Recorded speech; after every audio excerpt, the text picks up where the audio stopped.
ઋષિ ભારતી બાપુની જય, ઋષિ ભારતી બાપુની જય, ઋષિ ભારતી બાપુની જય, ઋષિ ભારતી બાપુની જય, ઋષિ ભારતી બાપુની જય, ઋષિ ભારતી બાપુની જય, ઋષિ ભારતી બાપુની ઋષિ ભારતી બાપુની જય, ઋષિ ભારતી બાપુની જય, ઋષિ ભારતી બાપુની જય, ઋષિ ભારતી બાપુની જય, ઋષિ ભારતી બાપુની જય। રામદેવભાઈ જુનાગઢ જિલ્લા માંધાતા ગ્રુપ પ્રમુખ છું।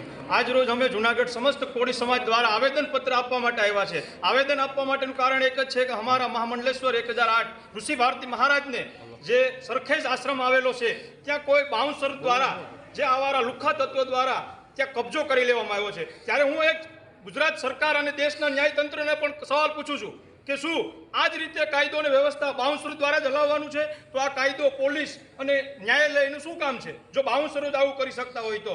આ મામલે એવા 2-3 લુખ્ખા તત્વો જે સોશિયલ મીડિયાની અંદર ખૂબ પ્રગતિ કરે છે અને હજી પણ કોળી સમાજને બદનામ કરી અને સોશિયલ મીડિયામાં પ્રગતિ કરે એવા 2-3 લુખ્ખા તત્વોને ત્યાં રાખી અને સોશિયલ મીડિયાની અંદર ખૂબ અમારા બાપુના વિરુદ્ધમાં અને અમારા કોળી સમાજનો શબ્દોનો ઉપયોગ કરી અને ખોટી રીતે અમને બદનામ કરેલ છે। તો આવા લુખ્ખા તત્વોને તાત્કાલિક FIR કરી અને ધરપકડ કરવામાં આવે અને અમે ગાંધી સિંધિયા માર્ગે આજે જુનાગઢ કલેક્ટર સાહેબને આવેદનપત્ર આપ્યું છે। આવતા સમયની અંદર અમે ગુજરાત લેવલે આખા ગુજરાતના જિલ્લાએ આવેદનપત્ર આજે આપવામાં આવ્યા છે અને આવતા સમયમાં હજી આનો નિકાલ નહીં આવે તો આવતા સમયમાં ટૂંક જ સમયમાં અમે ગુજરાત લેવલે કોળી અને ઠાકોર સમાજ 3 કરોડની વસ્તી ધરાવીએ છીએ એ ગુજરાત લેવલે અમદાવાદ મોટામાં મોટી મીટિંગ કરશું અને પછી કાયદો અને વ્યવસ્થાનો જો ભંગ થશે તો એ ગુજરાત સરકાર અને કાયદો અને વ્યવસ્થા એની જવાબદારી લે છે। કારણ કે વારે વારે કોળી સમાજ આ શબ્દ સાંભળવા માટે મતલબ કહેવાયેલો નથી। થોડા દિવસો પહેલા જ એક સ્ટેજ ઉપરથી એક કથાકારે પણ કોળી સમાજ વિશે અપશબ્દ બોલેલા છે। એટલે શું આ કોળી સમાજ નમાલો છે?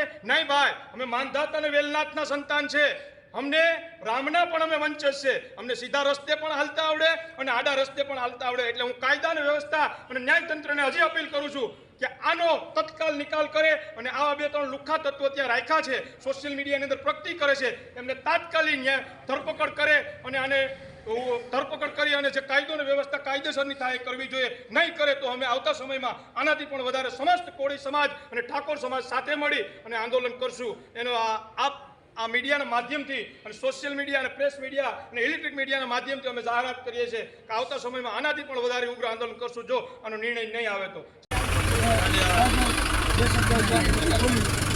ઋષિ ભારતી બાપુ મહારાજની જય, જય જય ગિરનારી, જય જય ગિરનારી।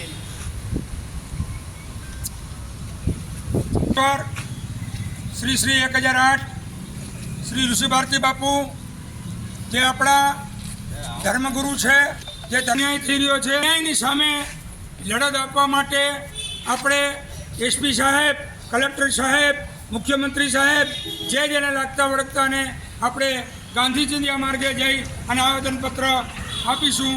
હવે આપણે અહીંયા કલેક્ટર ઓફિસમાં નિરાતે ગાંધી સિંધિયા માર્ગે બધા જઈશું।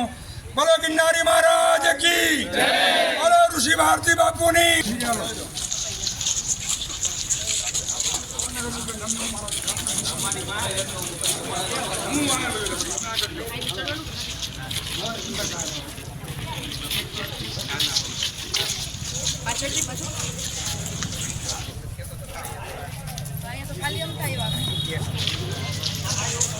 બની ગયા। બોલો ઋષિ ભારતી બાપુની જય, ઋષિ ભારતી બાપુની જય, ઋષિ ભારતી બાપુની જય, ઋષિ ભારતી બાપુની જય, ઋષિ ભારતી બાપુની જય।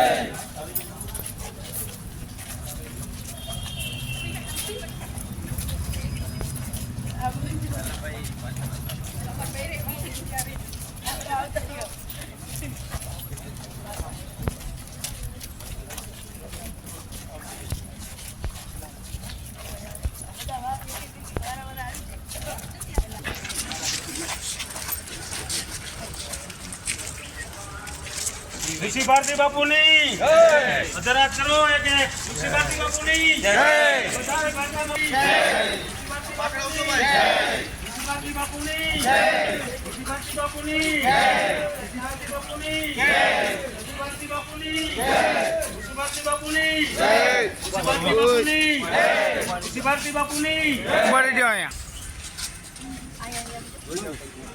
હવે એક હાથ અંદર કરો. ઋષિ ભારતી બાપુની ઋષિ ભારતી બાપુની ઋષિ ભારતી બાપુની ઋષિ ભારતી બાપુની ઋષિ ભારતી બાપુની ઋષિ ભારતી બાપુની ઋષિ ભારતી બાપુની